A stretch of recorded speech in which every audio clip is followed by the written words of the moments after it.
1949 se sanciona esta constitución que además introduce el concepto de regionalización universitaria.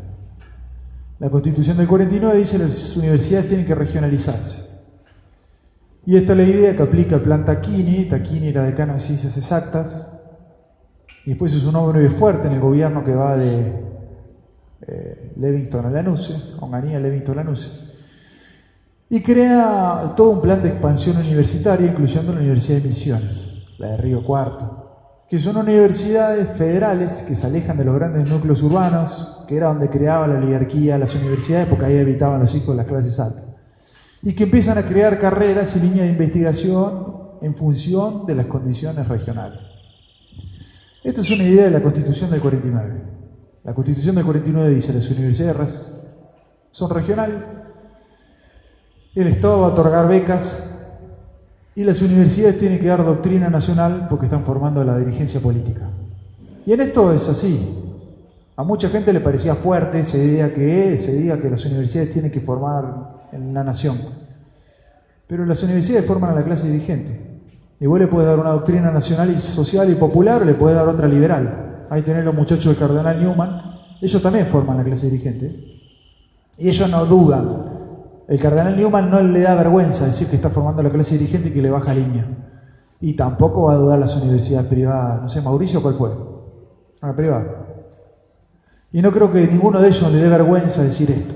Pero el peronismo dijo algo que era cierto, exteriorizó algo que es cierto. La universidad forma la clase dirigente. En tanto forma la clase dirigente, el Estado tiene la obligación de darle un concepto humanista del saber, una doctrina nacional. Se sanciona el decreto 29.337 del año 49. En el 45 la universidad tenía 47.000 estudiantes. En el 51 ya tenía 90.000 estudiantes. En el 55, cuando lo voltean a Perón, había prácticamente 140.000 estudiantes. Hoy la Universidad Pública Argentina hay 1,5 millones en la pública, más casi 4 gambas en la privada. Hoy hay entre 1,8 y 1,9 millones de estudiantes. Entonces, si uno mira el crecimiento de la matrícula universitaria, fue altísimo.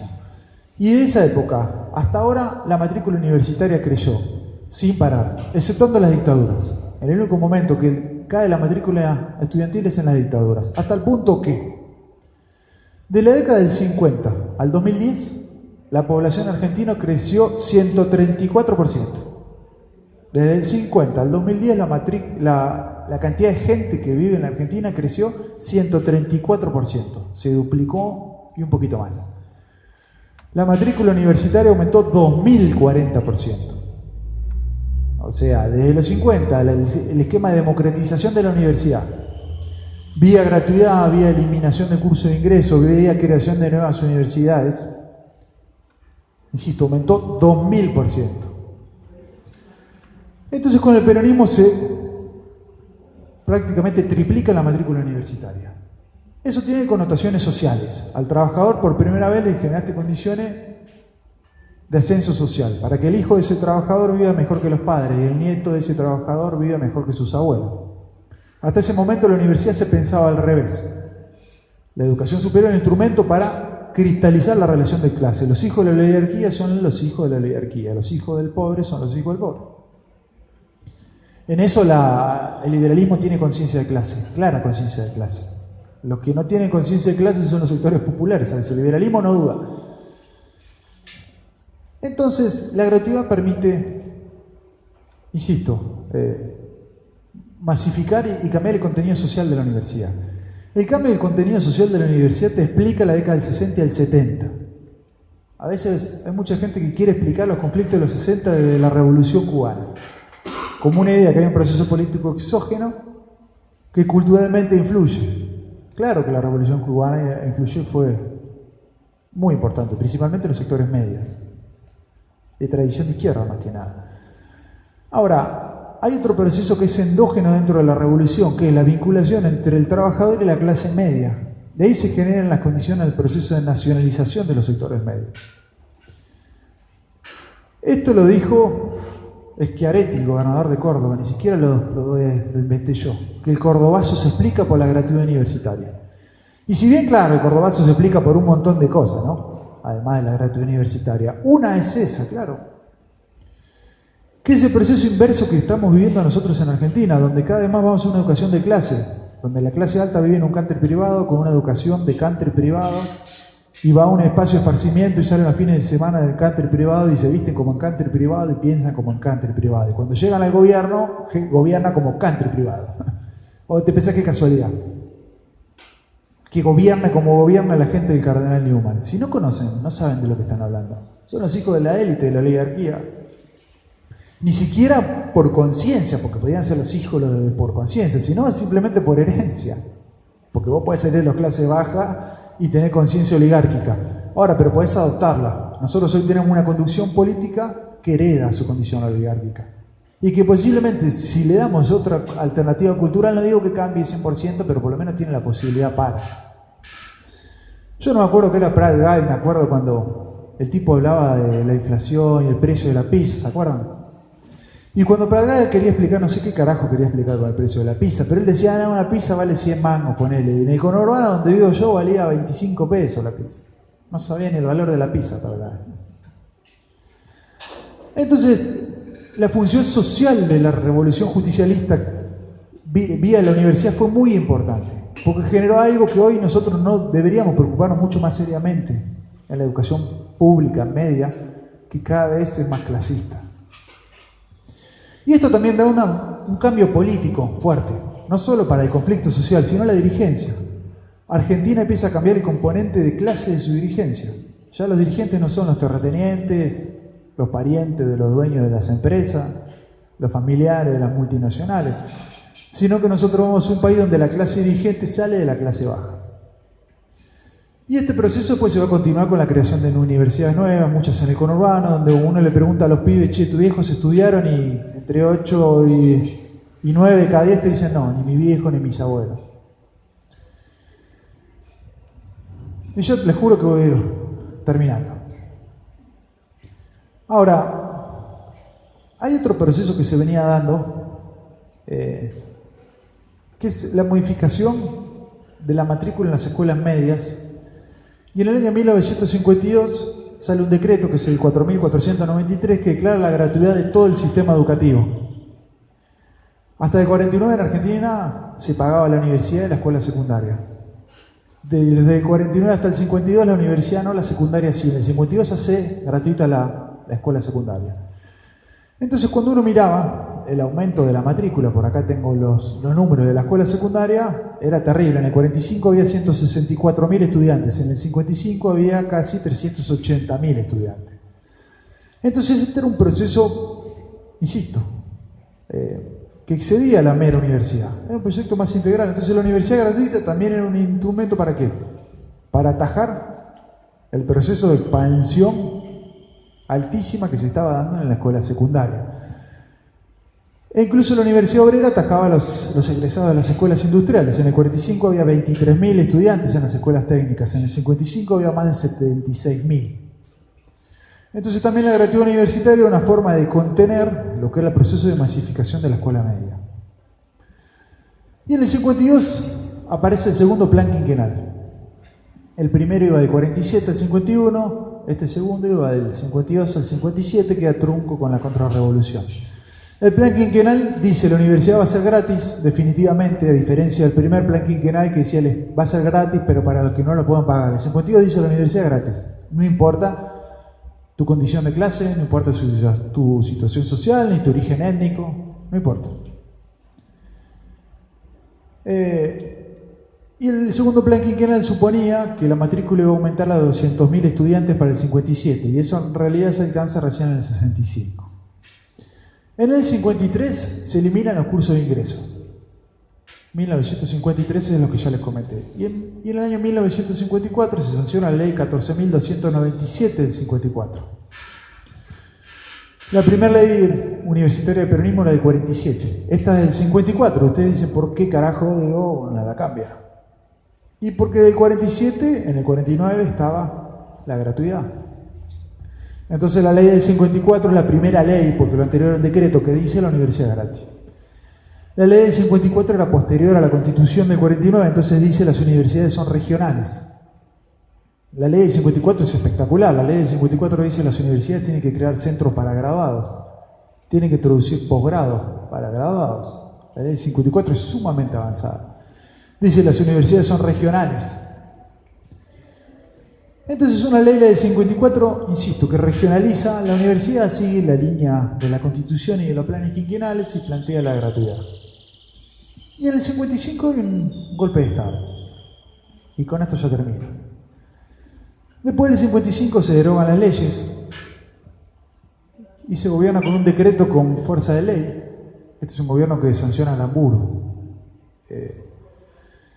Y ese decreto con fuerza de ley le transfiere la potestad de regulación de buena parte de la vida universitaria a sus mismos actores, con una particularidad, primero hecha absolutamente a todos los que habían estado en el gobierno anterior, que ni siquiera porque vos laburás en la Universidad Nacional de Misiones y no sos macrista porque hayas concursado en esta época. Entonces cuando vos eras docente en la época de Perón no eras peronista y habías accedido a tu cargo en el concurso, pero la imbecilidad de la política argentina, un país esquizofrénico de grandes extremos irreconciliables, llevó al país esta ridiculez, que rajaron a todos. Durante el primer peronismo hay algunas expulsiones, muchas menos. Cuestión totalmente estúpida, diríamos. Es triste. Perón perdió un montón de intelectuales con la discusión. Ahora, Perón puede decir, al menos, no sé, yo que sé, estaba en la Unión Democrática, me tomaban las universidades, pero digo, está mal. Y digo, lo que pasa en el 55 está igual de mal y es peor, porque los rajan a todos. Y ahí que le dicen, cada universidad regula lo que va a hacer. Y le dan la autonomía universitaria a la institución. Y ahí las universidades no establecen el arancel universitario. Esto hay que ser justo. Y acá volvemos a los que le comenté, que había acuerdo entre los radicales y peronistas. Si bien los radicales hicieron un montón de cosas contra los peronistas terribles, imagínate, sacaron un decreto que no se podía cantar la marcha peronista, dejaron a todo el mundo sin laburo, derogaron la Constitución, hacían comandos civiles que eran organizaciones terroristas como la AAA, digo, fue una locura lo que hicieron. Pero en este punto, para ser justo, la normalización de Aramburu no arancela a las universidades. Y la idea de la gratuidad universidad se mantiene. ¿Hasta cuándo? Hasta Onganía. Onganía hace una ley que dice, sí, las universidades pueden cobrar. Ahora dice, pueden cobrar, pero si cobran esa plata la van a usar para becas. La vuelta del 73 a la universidad fue con gratuidad, eliminación de curso de ingreso y con multiplicación amplísima de la matrícula universitaria. Y la dictadura del 76 vuelve a arancelar la universidad. Si bien los aranceles no eran muy altos, se arancelaban. Y se arancelaban parecido a los privados. En los privados pagás una cuota y después derechos especiales para rendir examen, por ejemplo. Y a la vuelta de la democracia se mantiene la gratuidad.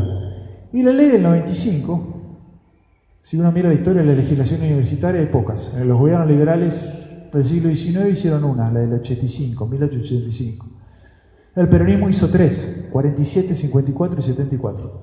Estoy hablando de los gobiernos democráticos, no de la dictadura. Y a la vuelta de la democracia no hicieron leyes. Hicieron un concepto parecido al del 55. Le doy a la universidad la normalización y hagan lo que le parezca. Y en el 95 se hace una nueva ley de educación superior que plantea que, si bien la universidad es gratuita, las universidades pueden cobrar aranceles de grado y los que cobran de aranceles de grado lo van a destinar a becas. Cosa que no ocurrió prácticamente en ninguna universidad. Y si bien se aranceló el posgrado, es arancelado, cada vez menos, en general es la tendencia, por lo menos en las universidades nacionales frente a su comunidad académica. No hubo, insisto, no hubo ninguna posibilidad real de arancelar la universidad. Por eso recientemente en el debate presidencial, no sé si fue Esper planteaba la idea de arancelar la universidad y primero que la gratuidad universitaria y la autonomía tienen sanción constitucional. Sería muy difícil hacerla. Segundo, que del peronismo en adelante hay una cultura sindical universitaria. Los docentes tenemos instrumentos sindicales para defender las condiciones. Y después me parece que en esto no hay grieta. Hay cierta conciencia de los distintos estratos de la universidad, radicales, de gente de izquierda, de peronismo, que la gratuidad es un derecho que llegó para quedarse. Muchas gracias.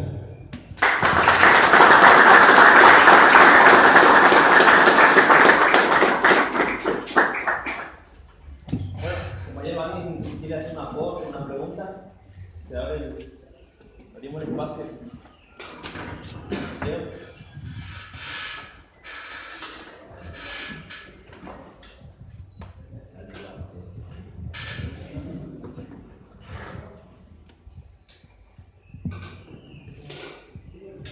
Ahí, bueno, respecto a lo que está hablando, ¿qué están haciendo? En relación a la actualidad y lo que viene y la importancia del sistema universitario, entendiendo que la universidad es fundamental, pero sabemos que el escenario que va a heredar el nuevo gobierno, si se supone que en las elecciones, como vienen se supone que va a haber un cambio de gobierno, hay cuestiones prioritarias que resolver, obviamente, de la economía y demás, pero ¿qué rol la universidad va a tener ahí en lo que viene, de las políticas? ¿Cómo lo ves vos? Bueno, hay algo que comparto de lo que sí leo, que uno tiene que ser consciente en el contexto en el que estamos. 4 de cada 10 argentinos están en informalidad, desempleados. 1 de cada 2 menores de 12 años, según la UNICEF, tiene privaciones sociales. Mueren 8.000 nenes antes de los 12 meses. Argentina es un país que nacen al año casi 750.000 criaturas, la mitad sin obra social. Y la mitad de esos hijos que nacen en la República Argentina van a caer en la pobreza, si no cambiamos el patrón económico. En una economía que este PBI se va a achicar 3,5 puntos. En una economía que ha generado una cosa que uno podemos decir es loca. Argentina generó promedio 1 millón de pobres al año.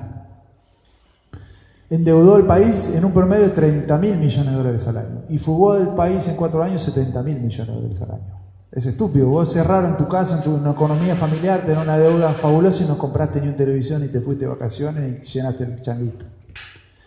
Entonces, la Argentina está en una situación social dramática, en una situación económica de crisis, en un contexto internacional relativamente adverso, con en algunos lugares potencialidades y en otras dificultades. Entonces, claro, en ese contexto de la universidad, y bueno, uno con los pies entre la tierra, digo, si yo te pongo de ministro a vos y vos tenés que decidir entre eso uno de cada 2 nenes que no comen y la paritaria de los docentes universitarios, y digo, bueno, vos tenés que buscar un punto medio. Yo creo que los universitarios tenemos que tener conciencia nacional y social del difícil momento que nos toca vivir. Y ser consciente que seguramente en los primeros años de gobierno no vamos a hacer la prioridad de nosotros para recuperar los derechos perdidos durante el gobierno de Macri. Ahora, yo también soy de los que creo, porque vivo del sistema universitario, que obtuvimos tantos derechos durante 12 años, que no estamos tan mal. Y que podemos esperar mucho más de los otros. Digo, durante 12 años hubo fortuna de plata en la universidad. 2 convenios colectivos, el primero en la historia del trabajador no docente de 2006, el primero de los docentes de 2015. Entonces me parece que hoy tenemos un colchón que, si bien la universidad tiene problemas, para ser justo, no está en esa cuota de dramatismo que tienen otras esferas. Por ejemplo, la gobernación, los empleados públicos de Chubut. Digo, para que se entienda qué quiero decir. Entonces yo me imagino que vamos a un contexto que los universitarios nos tenemos que preocupar mucho más por lo que le podemos dar al país que por lo que el país debería darnos en los primeros años de gobierno. No suena muy sindical, y no estoy diciendo que bajemos la paritaria ni las discusiones presupuestarias, pero sí que tengamos conciencia nacional y social. Entonces yo creo que como universitarios tenemos que preguntarnos en esta situación dramática, ¿qué podemos aportar para la reconstrucción nacional? Yo creo que la gran pregunta que a mí me da vuelta en la cabeza es ¿cuál puede ser el aporte del universitario para la reconstrucción? Y cuando la Argentina se reconstruye, bueno, posiblemente, como pasó con Kirchner, y será el momento de la reconstrucción de los derechos propios de la universidad. Pero creo que nosotros debemos hacer ese gran esfuerzo. Los primer año de gobierno, bueno, ¿qué puede hacer la universidad para contribuir al desarrollo nacional? Y claro, la sede de esta facultad en Uberá tiene un montón de cosas para ofrecerle a la región, a la ciencia. Y así cada cual en su ámbito llevará su bastón de mariscal. Y me parece que la universidad tiene una función cultural importantísima, tiene un capital de investigación importantísimo, tiene la función fundamental de formar a los profesionales con conciencia social y comprometidos con el tiempo que le toca vivir.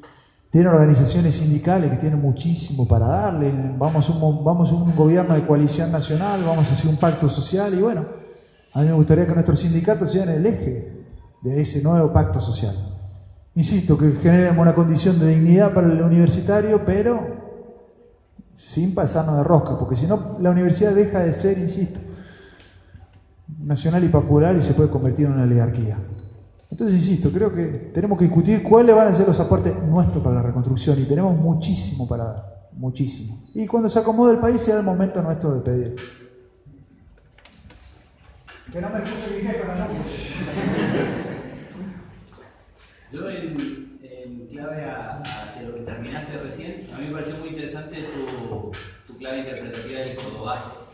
Y estaba pensando en el momento actual, de si no se puede pensar la conformación de un momento, de una herramienta política y del gobierno que creemos que se viene, a partir de lo que fue el proceso anterior de los 12 años de mucha inversión en la universidad. Así como el cordobazo, el hijo de la gratuidad, es un proceso largo, cómo pensar que la conformación de este espacio, la conformación de la herramienta política y de la gestión que se viene puede aprovecharse de lo que fue una decisión política revolucionaria de haber invertido en universidades, en investigación, en ciencia y tecnología.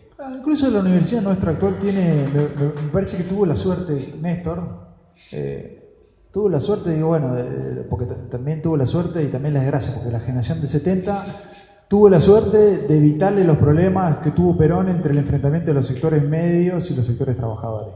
El cordobazo es un punto de encuentro y el tercer gobierno peronista fue un momento de encuentro de los sectores trabajadores y medios. Y a Perón lo bancó el radicalismo. Perón había hecho un acuerdo con Balbín en la Hora del Pueblo, había hecho las coincidencias programáticas y eso le había generado condiciones de gobernabilidad en acuerdo con los radicales. Kirchner en la universidad tiene esa suerte. O sea, no tiene mucho rechazo de los sectores medios universitarios, prácticamente ninguno, al contrario. Incluso la primera parte del gobierno de Kirchner, el secretario de Política Universitaria, era un radical. Entonces Kirchner tuvo esa suerte por ahí. Es decir, un gobierno peronista que tiene un programa universitario de que invierte fortuna y a diferencia del primer peronismo no tuvo ese conflicto. Y este peronismo universitario de Kirchner generó, por un lado, una generación nueva de docentes, con otra cabeza. Una generación nueva de no docentes.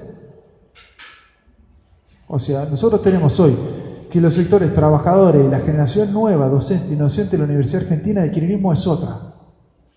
Y el desafío histórico es grande, es muy grande. La generación docente de las universidades es otra y la generación de no docente es otra. Y después también generó, insisto, una democratización de la universidad, cuestión que permitió meter en universidades en distritos recontra pobres, Florencio Varela, Moreno, por lo menos lo que yo conozco del conurbano bonaerense. Entonces yo creo que eso genera políticamente condiciones para construir otra cosa. ¿Qué falta? Porque insisto, un proyecto de universidad es un proyecto de 10, 15, 20 años. Y yo creo que en parte en la resistencia al macrismo se vio este actor. Si uno mira la resistencia al macrismo, uno mira la dirigencia política en general, yo qué sé, le votó casi todo a Macri, yo qué sé, hubo mucha complicidad entre la dirigencia política con Macri. Macri vio una fuerza política que nunca sacaba más de 35 puntos y aprobó todas las leyes, menos la de reforma laboral. Ahora, y uno en esos últimos 4 años, ¿y uno qué vio moverse mucho? Las universidades, se movieron bocha. El sindicato, el no docente, el sindicato docente. Entonces estos 4 años de resistencia al neoliberalismo, y la comunidad docente, y la comunidad no docente, y la comunidad estudiantil tuvo un rol. Y ahí me parece que ahí empezaste a cosechar. Es decir, el kirchnerismo universitario, su inversión, la federalización del sistema, la ampliación de los sistemas de becas, el subsidio a los comedores. Bueno, ¿dónde estuvo? Bueno, en la resistencia, yo creo que en la resistencia al macrismo estuvo. Yo vi mucho más sindicalismo, mucho más comunidad universitaria que clase política. Y me parece que, insisto, y generó nuevas universidades que en general me parece que tienen una idea de regionalización, mucho más compromiso social. Yo no digo que las anteriores no las tengan, pero me parece que en las universidades más antiguas hay una tradición más liberal y más elitista. Y las universidades nuevas, por lo menos las que yo conozco, me parece que es otra generación. Entonces me parece también esa generación que Néstor Kirchner nos dio todo lo que nos dio, también tenemos la responsabilidad de hacer honor a eso. Para que se entienda, el kirchnerismo fue el programa de expansión universitaria más importante de la historia del país. Nunca se abrieron tantas universidades en tan poco tiempo. Entonces me parece que también esa es una gran responsabilidad, que si hoy en el corto plazo, insisto, se vio ese nuevo programa universitario, se vio. Creo que nosotros tenemos la responsabilidad, las generaciones que vienen, de que se vea mucho más fuerza, universidades metidas en las regiones y que sean realmente usinas de cultura y de desarrollo de cada uno de los lugares donde están.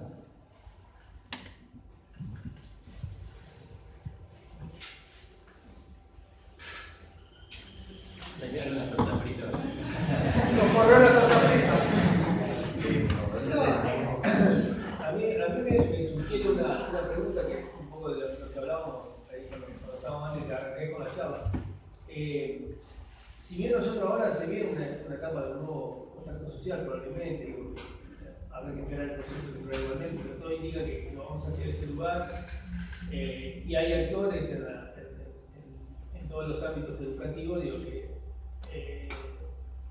cuando vos haces una mirada con respecto al nivel universitario y a la importancia del sector universitario en ese nuevo contacto y el aporte que tiene para hacer, beneficio de todo lo que fueron los 12 años del kirchnerismo y algo más de la historia seguramente,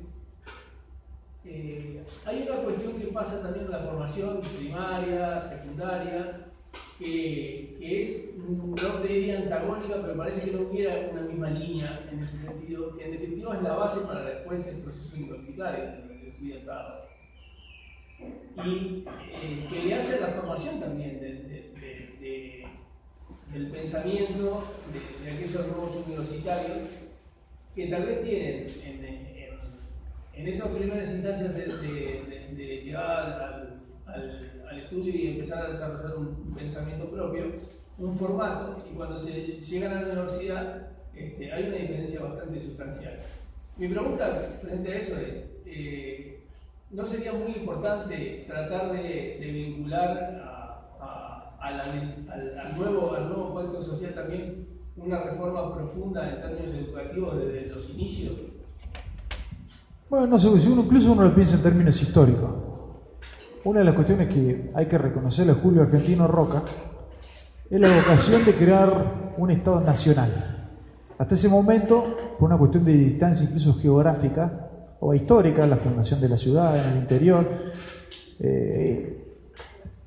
había una conciencia federal que es importante, pero había una conciencia federal posiblemente mucho más fuerte que una conciencia nacional. Entonces, una de las cuestiones que había planteado Julio Argentino Roca en su momento era crear un sistema educativo nacional, que después va a continuar a principios del siglo XX con la ley Laínez y otros intentos de generar un marco cultural, una unidad de destino, que es la nación, un sistema de valores compartidos. Ahora, contra eso va el menemismo, con la reforma del 93, con la provincialización de las escuelas.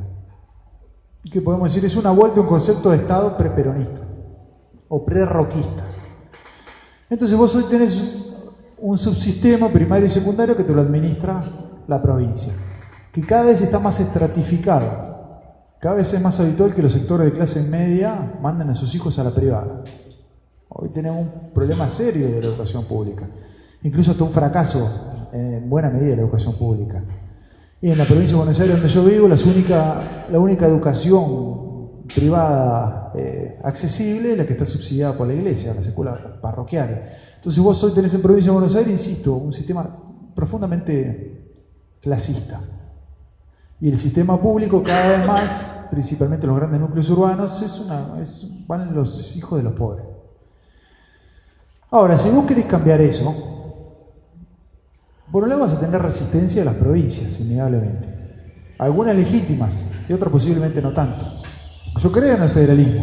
Está bien que el modelo misionero, como el modelo formoseño o el puntano, haya una matriz de la cultura que sea federal. Bienvenido que así sea. Creo en la Argentina federal. Y creo que las provincias tienen muchísimo para aportar a esa federalización cultural que supone la provincialización de la educación. Ahora, también creo que no podemos abandonar la matriz nacional. En ese sentido, la ley del 2006 que había hecho el kirchnerismo era un medio entre el concepto de avanzar hacia el Estado Nacional y la Ley Federal de Educación. Entonces, por ejemplo, ¿qué había dicho esa ley? Más la ley del presupuesto. No sé, el gobierno nacional interviene en la regulación del piso salarial, por ejemplo. Que hasta ese momento el Estado Nacional había desaparecido, le pasaron la educación a la provincia y dijeron arreglate. Cosa que tiró para atrás Macri. Y el Consejo Nacional de Educación tenía muchas más potestades para regular contenidos. ¿Qué te quiero decir? Yo no sé si es viable hoy que las escuelas provinciales vuelvan a nación. Posiblemente no. Sí es viable, el gobierno nacional lo hizo anterior, empezar a crear colegios secundarios dependiendo de las universidades. El gobierno anterior lo hizo, este lo paró. Ahora, lo que sí creo que tenemos que ir hacia una discusión seria donde el Estado Nacional se comprometa mucho más con la educación. Yo creo que el 2006 y la ley de financiamiento educativo tiene que ser un piso. Que se comprometa más en el financiamiento, que se comprometa más en los contenidos y en la construcción de una matriz cultural nacional, que es la unidad de destino. O sea, uno mira el mundo y el mundo cada vez más tiende a reforzar sus concepciones nacionales. Así, estamos en la era del nacionalismo, digo, no es que desapareció el nacionalismo como problema. Y de Argentina, ¿no? Afianzar su conciencia nacional y bueno, pasan las cosas que pasan. Te ponen, no sé, un tipo de la Shell, la energía de una empresa extranjera y a la gente le da lo mismo, que su empresa sea argentina o anglo-holandesa. Y viene capital extranjero y te compra la mitad del país y a la mitad del país le da lo mismo que sea argentino o extranjero, porque falta conciencia nacional. Y también a un sector de la Argentina le da lo mismo que la mitad de los pibes sean pobres, falta conciencia social. Entonces yo creo que la educación tiene que transmitir valores ante todo, porque hay técnicas del conocimiento de la escuela primaria que evolucionan. No es lo mismo un celular que hace 10 años, ahora los valores que vos tenés en la escuela primaria te acompañan toda la vida. Por eso creo que hay que construir, insisto, fuerte una cultura nacional y social. Y el Estado Nacional tiene que ir mucho más fuerte. En contribución con la provincia, insisto, no es que esté en contra del federalismo. Ahora, creo que también la Ley Federal de Educación no anduvo bien. Ahora, lo que sí creo que no es fácil. Y después también creo, y también con esto termino, con un país con el 40% de la clase trabajadora por fuera, en la marginalidad, o haciendo changa, o informal, o desempleada, o subempleada. Para ser justos, para darle trabajo en blanco a esa gente, tenés que industrializar el país, como hizo Perón. ¿Cómo lo hizo Perón? Nacionalizó comercio exterior, banco y banco central. Porque la justicia social, usted supone que es mágica. Está el mito ese de que Perón llegó y el banco central estaba lleno de... Sí, estaba lleno, había 1.500 millones de dólares. Gastó 1.000, ¿cómo? Nacionalizaciones, repatrió de deuda externa y justicia social. Ahora, y el resto de las cosas que hizo, ¿cómo las hizo? Nacionalizó comercio exterior, bancos y depósitos bancarios. Entonces me decís, Aris, Alberto Fernández, ¿podría nacionalizar eso? Yo posiblemente no. Ahora, ¿crees que lo debe hacer? Sí, claro. En algún momento este país va a tener que usar de manera social y nacional el excedente. Si no, vamos a ser lo que somos, un país con la mitad de los excluidos. Ahora, entonces vos le podés dar al pleno empleo, al argentino, al 40% de los que están afuera, ¿le podés dar pleno empleo en los próximos 5 años? No. Bueno, pero al menos dale educación y salud de calidad. Entonces nosotros sí podríamos tener un sistema de inclusión que además de cooperativas y planes sociales, de educación y salud de calidad. Entonces yo creo, te insisto, para ser justo, pero si no estaría mintiendo. Si yo pienso que la Argentina va a tener pleno empleo en 8 años, yo te digo, tendremos que hacer una revolución. ¿Estamos en condición de hacer una revolución? Yo no lo veo, por lo menos. Entonces sí podríamos y deberíamos empezar a integrar con la salud y la educación. Y en eso comparto tu preocupación. Educación, salud, educación.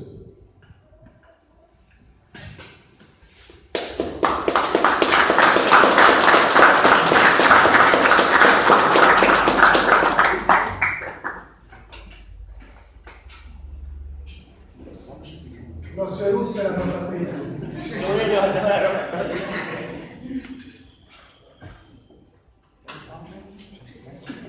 Bueno chicos, los invitamos a compartir una...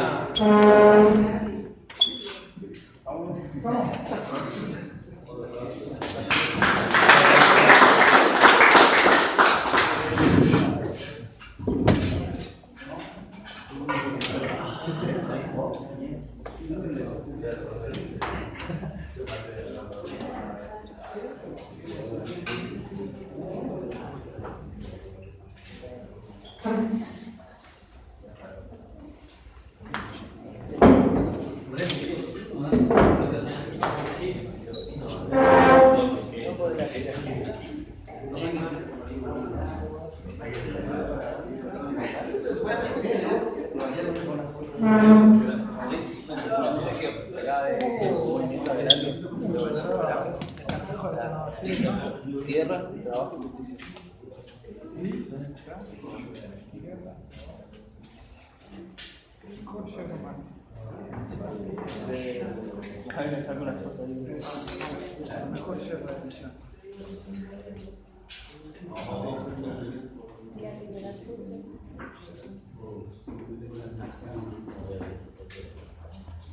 Bueno, agradecer el espacio. Muchas gracias.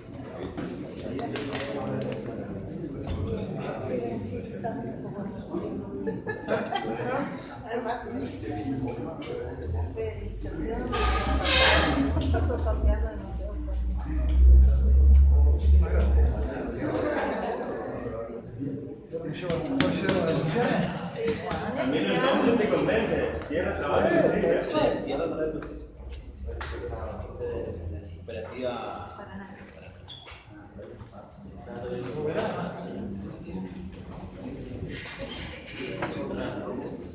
Una chica.